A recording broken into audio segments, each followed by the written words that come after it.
Welcome back to Sunday AM. Now, he's the Carlow boy who grew up to become a country star, but not without the almost obligatory stint in a boy band. A member of D-Side for 6 years, Derek Ryan is a solo artist and quite a successful one. His second album, One Good Night, managed to knock Ed Sheeran, no less, off the #1 spot in the Irish charts and continues to rest in the top 5. Before we meet Derek, here's a quick look at him in action singing Oh Cecilia.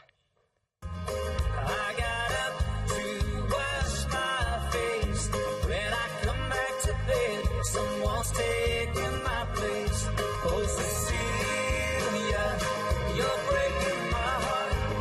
You're shaking my confidence daily. Oh Cecilia, I'm down on my knees. I'm begging you please to come home.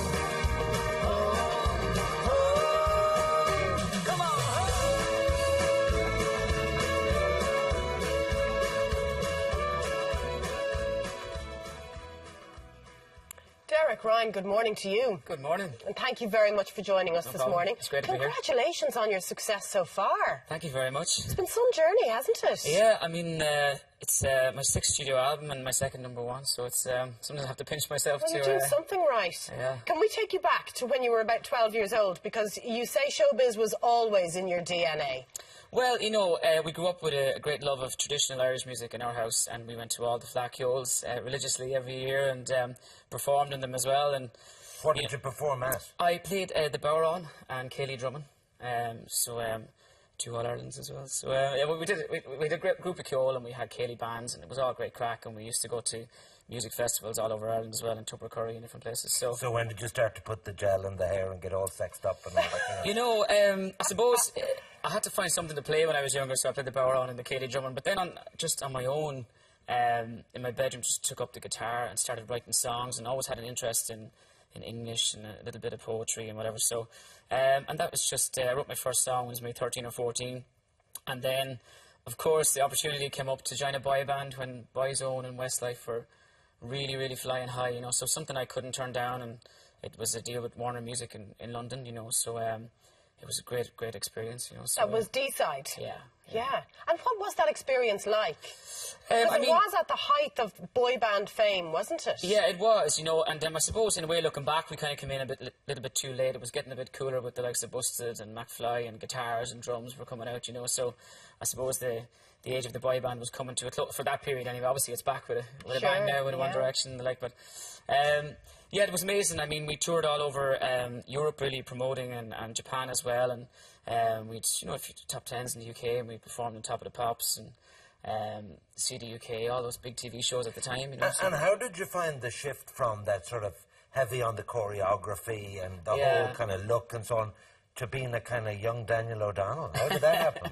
Well, you know, it's funny. I was never into dancing so much. You know, I loved performing and I loved singing and I loved music, but the whole dance side of it I did find tougher. I spent a lot of hours in front of the studio mirrors, you know, trying to get up to speed, you know. But yeah, no, it was.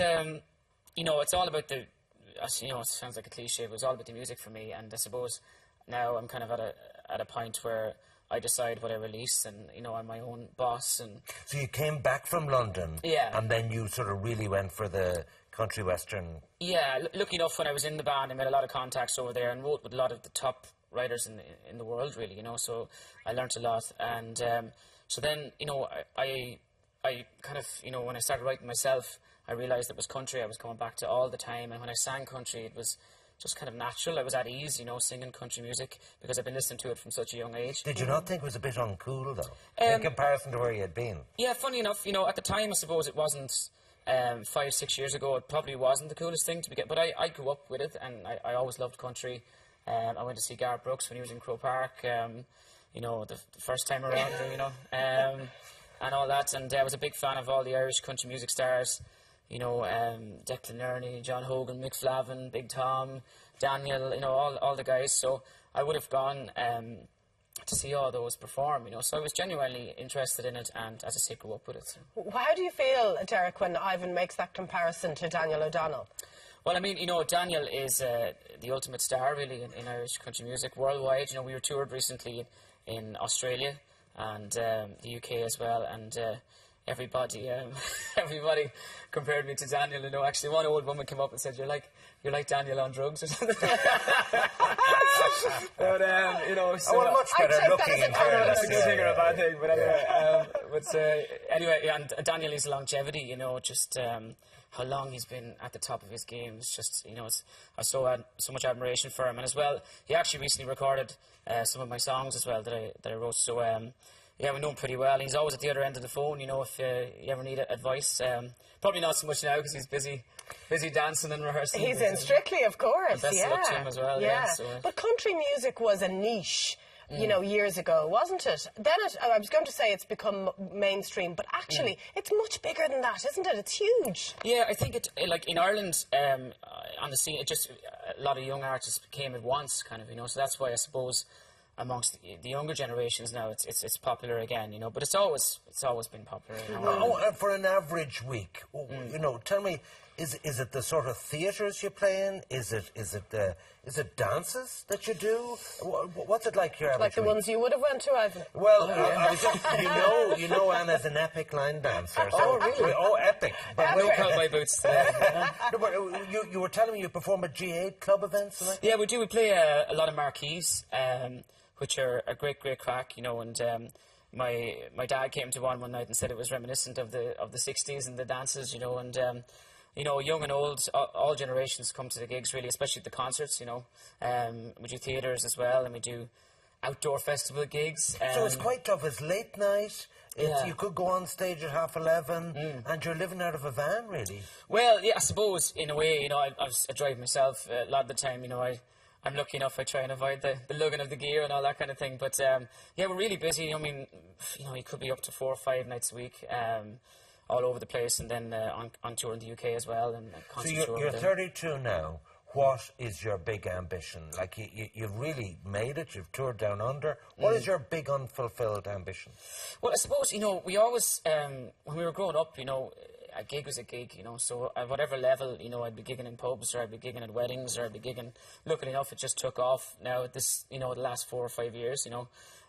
But I suppose if I had one ambition, it would be to have a #1 hit in the US with either with a song that I wrote, or, you know, my own singing, whatever. I'll take either. But I suppose America is kind of the big dream. It's the big market, isn't it? Yeah. And you have to have a big goal like that. Yeah. Well, we wish you well. Well done so far. Thank It's you. a fantastic career. You're not going to leave without giving us a little taster of Derek Ryan. I'm going to do just a song from my brand new album, One Good Night, and it's called Making Memories of Us. Take it away. I'm gonna be for you, baby. I'll be a man of my word. Speak the language in a voice that you have never heard.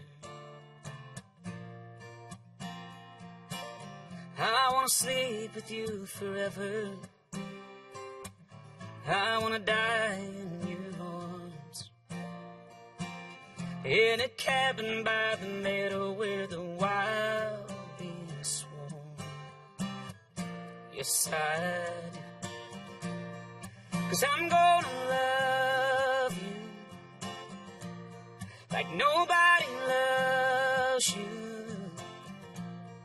And I learn you trust making memories of us. I wanna honor your mother. I wanna learn from your pa. I wanna steal your attention like a bad outlaw. And I wanna stand out in the crowd for you, a man among men. I wanna make your world better than it's ever been.